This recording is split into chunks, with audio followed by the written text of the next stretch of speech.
People like to think that, well, Bill Clinton was a great president and this guy was an altruist because he returned Aristide after 3 years in exile in Washington in 1994. The truth is, I was there. I was really close to this situation. Almost got killed for this story. The truth was that the Haitian military had become the largest drug traffickers on the island. They had overseen the transition from the Medellin cartel to the Cali cartel. And they were the major transshipment point. They turned Haiti into the major transshipment point for cocaine bound for the United States. And remember that the majority of these military officers had been trained in the School of the Americas. The majority, yes, had been trained in the United States. And the majority of them, it later came out, were actually still on the payroll of the Central Intelligence Agency. During the period that they transformed Haiti into the major transshipment point for cocaine bound for the United States, they began to eat themselves alive fighting over the proceeds of the cocaine trafficking. So this institution that had been created by the United States was beginning to destroy itself over those cocaine proceeds. At the same time, there was a huge movement internationally, especially among the religious communities of the world, to return Aristide. Remember, the killing had reached such a level, the carnage had reached such a level that it was impossible to ignore any longer, and that there were, because of that, as a result, there were thousands of refugees fleeing Haiti and ending up in Miami, and it was turning into a huge scandal for the United States government. So, make a long story short, it was not altruism. That was not the real reason behind returning Aristide in 1994. And I think that what the United States military did makes that clear, because they did not disarm the death squads. They did not disarm the former military after Aristide disbanded them. Quite the contrary, they kept them in reserve. They let them keep their arms. And these were the same forces that would later overthrow Aristide a second time. So in Aristide 2004. went back to Haiti in when? 94. 94. And when did he become the leader of Haiti? In 94? No, he first was elected in 1990. Right. And then he was overthrown in 1991, September 30th. While he was in exile in Washington, well, this is interesting, because when he was returned in 1994, 20,000 U.S. troops committed by Clinton to, quote-unquote, restore democracy, and I just explained to you why I don't think it was a restoration of democracy. But what was interesting is when Aristide returned, the majority of the electorate that had elected him in 1990, when he returned in 1994, demanded that he be allowed to fulfill those 3 years that he had spent in exile. Their point of view was that he wasn't acting as the president, actually, while he was in Washington in exile. Therefore, those 3 years should be given back to him. Well, it's interesting that the U.S. Embassy and the Clinton administration said, no, while you were in Washington, we treated you like you were the president, therefore you were the president, and those 3 years are lost to you and lost to the Haitian people forever. Okay. So 1994, what happens? He's back? He's back. Who's the president? Or He is. He's the president again until... He's restored until his mandate. Remember, they're elected for 5-year terms. He cannot succeed himself, so he can't run for a successive president. Okay, so his term is up in 1995. 95. Then next year. He's gone. He's gone, and Rene Preval becomes the president from 1995 until 2000. Until 2000, that's right. In 2000, Aristide is re-elected. That's right. So why is Haiti so important to, it seems, the governments of both the United States and Canada, so that at this time, it seems like both countries, Canada and the United States, were complicit in another coup that took place in 2004? 2004. And removed Aristide again. Why? What's the story behind that? Well, it's interesting. In the coup, after the coup in 1991, Canada actually played a sort of counterbalance to the U.S. bad guy. They kind of played a good cop, bad cop, where Aristide was concerned. France was also a little more ambivalent. In 2004, it was clear that they were all united in having funded the opposition to Aristide through non-governmental organizations, and having helped to isolate the Aristide government, and the sort of unified sense that the Aristide government had to go. Canada, the United States, and France seemed to be very much on the same page February 29th, 2004. So much so that those three countries already had their military on the ground the moment that Aristide was forced onto a plane by 50 U.S. Marines and flown to the Central African Republic.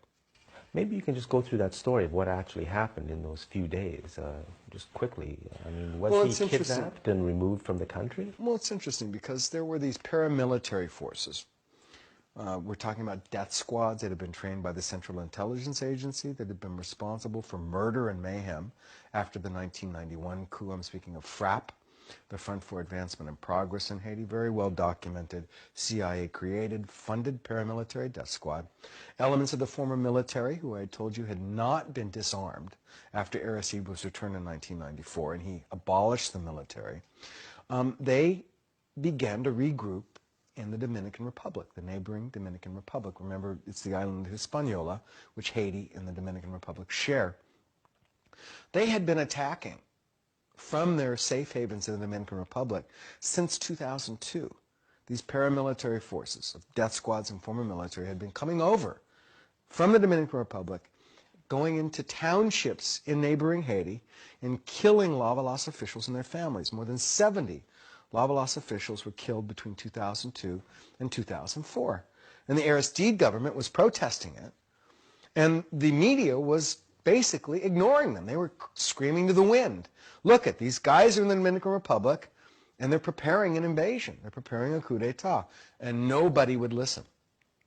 Well, in February of 2004, after there had been built this so-called opposition movement to Aristide, and that's a longer, more detailed story of how they manipulated that, because I believe it was very much a manipulation, having lived there through that period of time.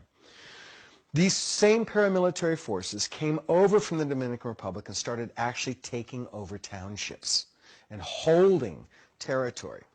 Well, overnight, those same media that had been ignoring Aristide screaming about these paramilitary forces attacking and killing Lavalas officials, suddenly there were large stipends, there were reporters and camera crews sent to interview the quote-unquote rebels who were trying to overthrow Aristide.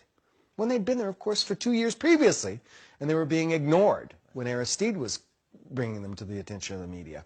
Suddenly, these guys are falling all over themselves because this is a sexy story. Well, some people say the media is totally corrupt, too, so they do what they're Well, told. I wouldn't say totally corrupt, but I'd say that a strong case can be made that the corporate media, and certainly state-sponsored media like the CBC, get it wrong most of the time. Yeah. So why, again, why is it important to Canada, the United States, and France that Aristide be removed?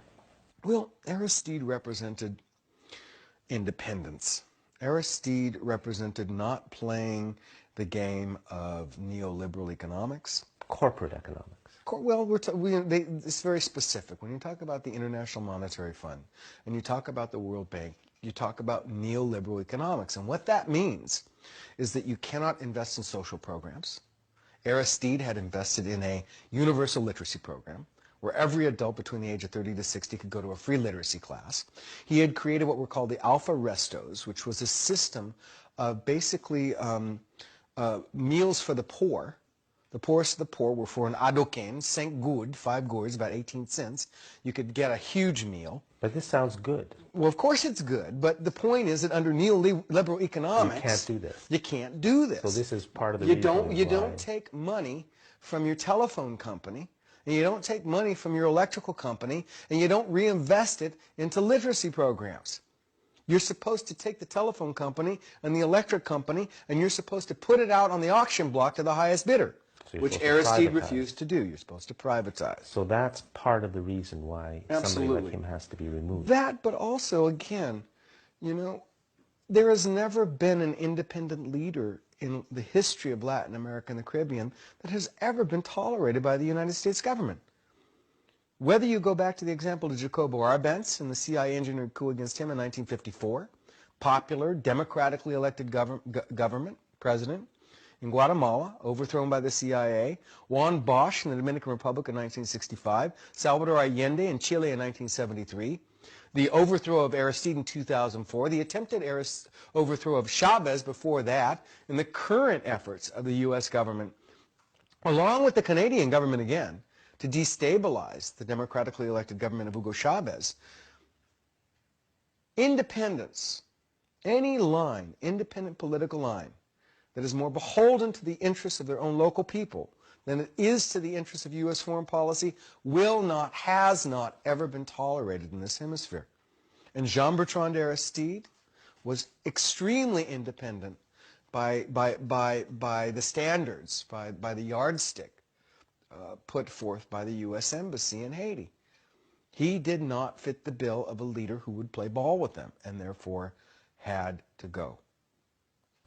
And so Canada is part of this game?